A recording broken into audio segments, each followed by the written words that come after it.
السلام علیکم و رحمت الله و برکاته. گمانت را به الله سبحانه و تعالی نیک بدار، تمام مصیبت ها برایت آسان میگردد ان شاء الله.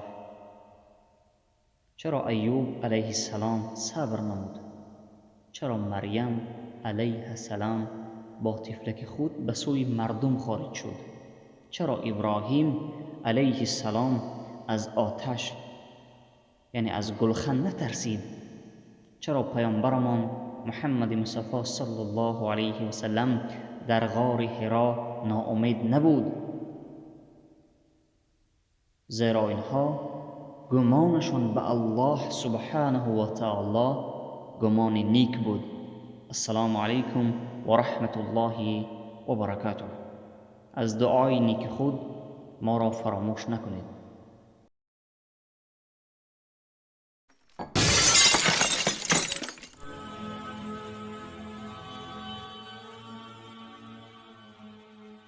در شبکه آبونه شدن را فراموش نکنید، زیرا در شبکه آبونه شدن شما نه تنها دانش میگیرید، بلکه شما از آن شخصانی میشوید که دینمان را پهن میکنید.